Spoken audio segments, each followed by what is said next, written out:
For nearly 2 years, Gaza was a war zone, tens of thousands dead, a region in ruins, and a peace that seemed impossible. But on October 9th, something unexpected happened, a ceasefire that's actually holding. The question is, why now? What changed? And what untold forces pushed both sides, Israel and Hamas, to finally lay down their arms? This is the untold story of the October 9th ceasefire. Candour History, history as it happened, told with evidence, not opinion.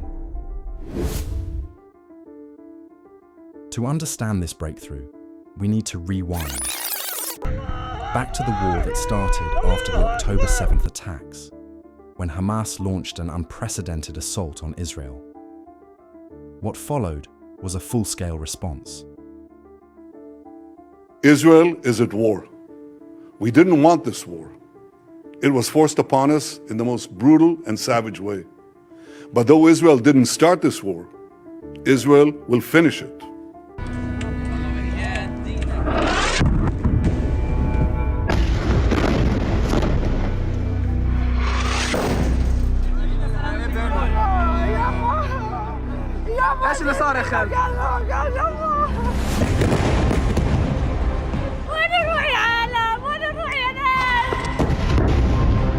يا عم احنا تعبنا.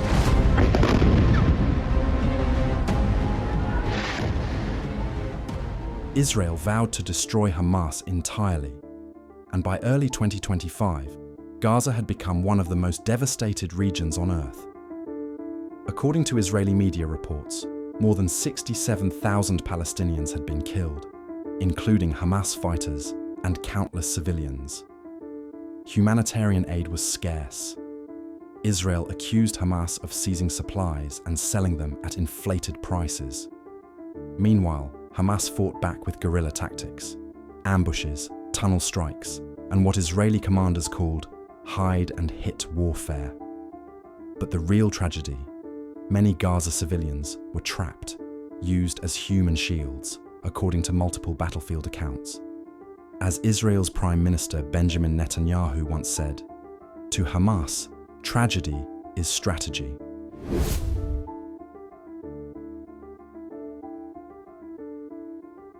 For months, the war dragged on. Under the Biden administration, the US maintained support for Israel, but also publicly criticized some of its military actions. That approach drew backlash from both sides.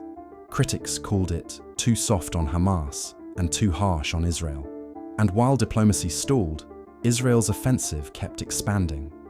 But by mid-2025, things began to shift. Enter Donald Trump. Now back in the White House, Trump took the opposite approach.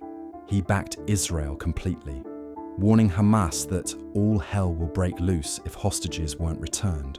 If those hostages aren't back, I don't want to hurt your negotiation. If they're not back by the time I get into office, all hell will break out in the Middle East. And it will not be good for Hamas, and it will not be good, frankly, for anyone. All hell will break out. I don't have to say anymore, but that's what it is.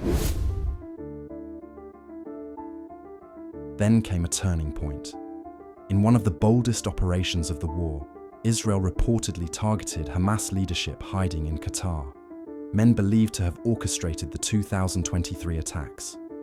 It was a message: no one is untouchable. But this move shocked the world. Qatar, a key US ally and home to America's largest Middle East airbase, was furious. The Arab world condemned the strike, and for the first time, even Israel's friends began to say, "This has gone too far."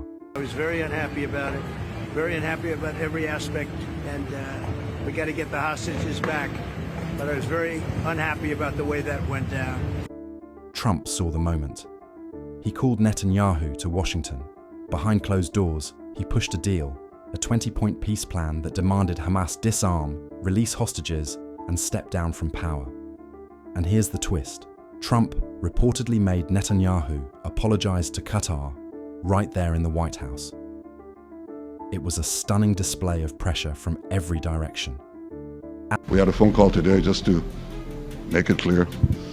I said to the Prime Minister of Qatar, Israel was targeting terrorists, wasn't targeting Qatar. And of course we regretted the loss of the Qatari citizen, wasn't our target. And I very much appreciate President Trump's proposal to have a trilateral body, the United States, Israel, and Qatar, to work out respective grievances. There are quite a few. At this stage, Hamas was cornered. Constant bombardment, allies turning silent, funding and weapons drying up. Even Iran, its longtime sponsor, publicly supported the peace process. Turkey and Qatar urged Hamas to accept Trump's terms. So, the writing was on the wall. If Hamas refused, they'd stand alone. And that's when the October 9th ceasefire was signed. After 2 years of bloodshed and 7 military fronts that tested Israel's might, the guns finally fell silent.